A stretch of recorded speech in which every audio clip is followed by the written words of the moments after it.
Cracking track, that one. That is a debut airplay, I do believe, from Brighton's Milk and Biscuits, and the track is Towns Are Concrete Holes. You listen to Radio Reverb 97.2 FM. This is Tuesday Live in Brighton with Melita Dennett. We're live 5 till 6 on a Tuesday and repeated 10 o'clock on a Tuesday night, 8 a.m. on a Wednesday morning. Jammy packed once again with festival and fringe goodness. And if you're a fan of erotic fiction, you will no doubt be familiar with the oeuvre of top novelist Pamela DeMenthe. She's the author of the classics Sticky Digits, Safely Remove Your Hardware, and Hooked, Romp in the Abattoir, amongst many, many other famous titles.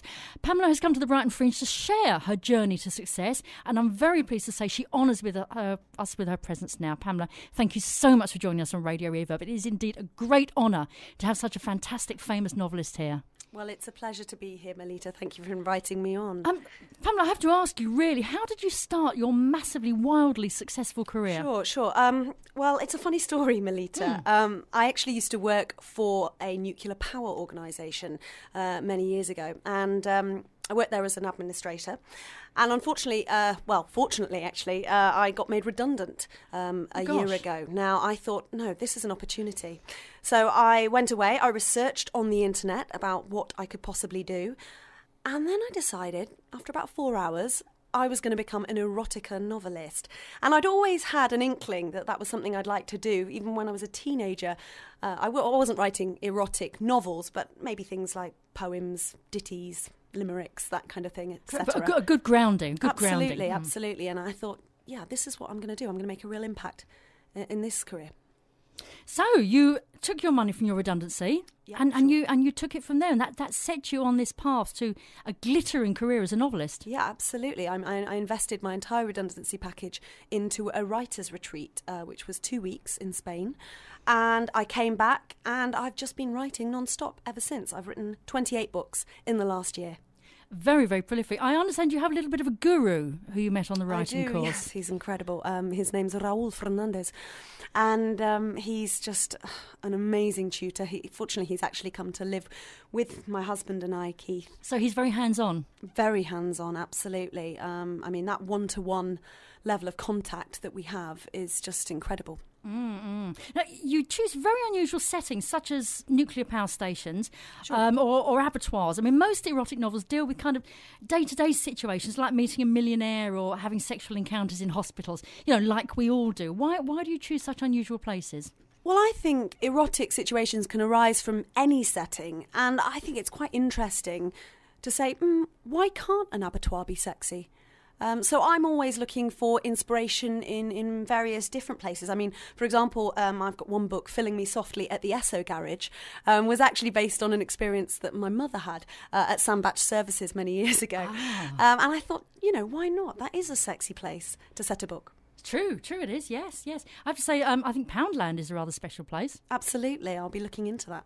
Fantastic. I mean, it's said that everybody has a novel in them, but for you, they just seem to gush from you. Yeah, they're absolutely leaking from every orifice, all these novels. I just get the inspiration from everywhere, really. I mean, give us a flavour of some of the other titles that you've created. I've got Filling Me Softly. I've already said Filling Me Softly at the Esso Garage. Panties Inferno, which of course is a play on the word for the book title. A terrific book as well, and it's very heavy with its literary leanings. Absolutely. Push Up My Premium, which is all about under the covers with an underwriter. Safely Remove My Hardware. Evolvolution, which is actually a really interesting tale. I decided to set one in prehistoric time, and it's actually a cross-species relationship between a Neanderthal and a Homo sapien. Also, I have, of course, Sticky Digits, which is my latest match. Which it seems to be selling very well. It's selling excellently. I did see it in Tesco's, actually. They've got a big display of them in Tesco's. Did you?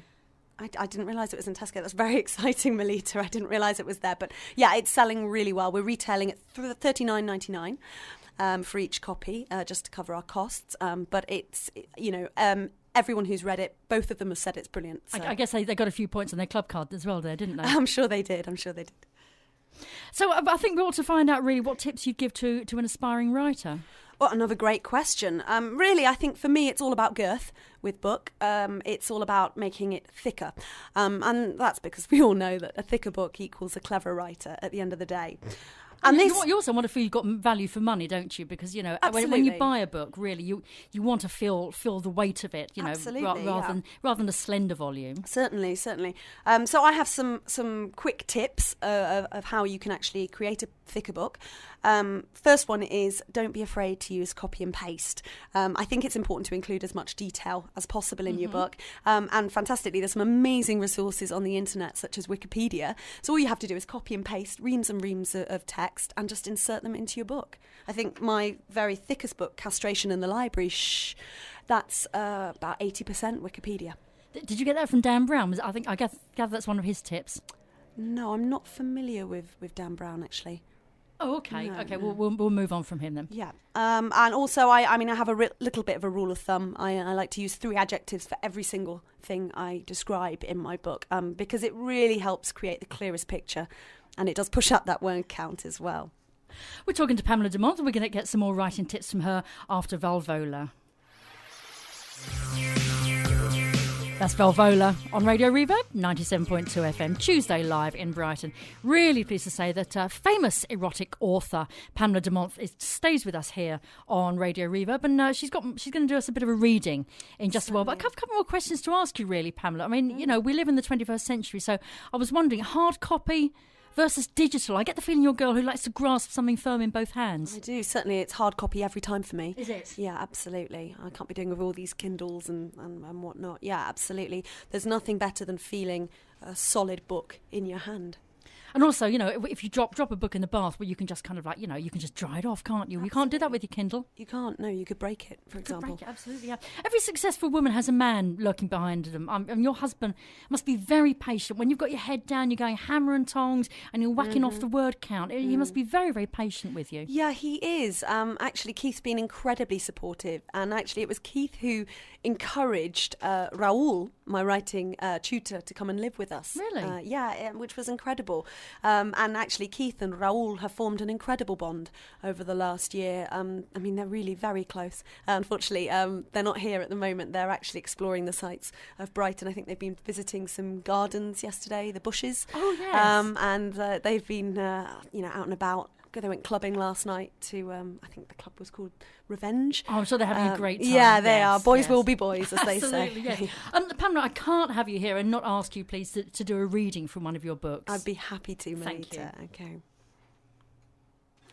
The doorbell rang and Mandy crossed to answer it. She looked through the spy hole and observed a dark mop of brown hair crowning a solid, masculine, swarthy face. She opened the door. And there she was met by a large pair of chocolatey brown eyes. It was the Tesco delivery man. His name badge read, Rodrigo. Upon seeing him, Mandy felt her previously dormant downstairs stir. And unconsciously, she loosened the tie on her turquoise oriental floral print kimono dressing gown with a magenta trim to expose the tops of her sallow orbs. "Hello," she said, feeling the heat rise in her cheeks.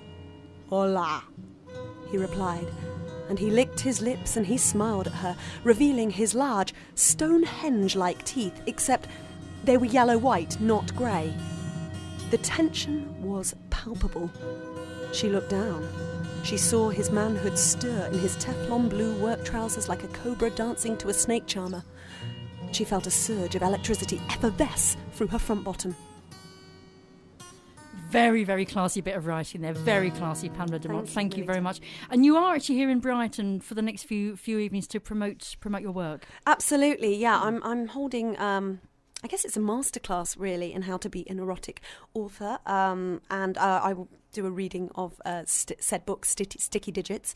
And I'm actually appearing at the other place in the basement for the rest of the week. So I'm here until Thursday. I'm on this evening at 10:30, tomorrow night at 10:30, and I'm also on 9:30 on Thursday evening as well. Well, Pamela, very, very good luck, and thank you so much for joining us on Radio Reverb. I hope you'll leave an autographed copy of one of your books behind. What are you going to leave for us? I'm actually going to leave Butterfingers, After Hours in the Dairy. I think that looks your sort of book. I think you're quite right. Pamela DeMenthe, thank you very much for joining us on Radio Reverb, and good luck with your Brighton Fringe shows at the basement. Thank you. Cheers. From Brighton, this is Oslo Parks.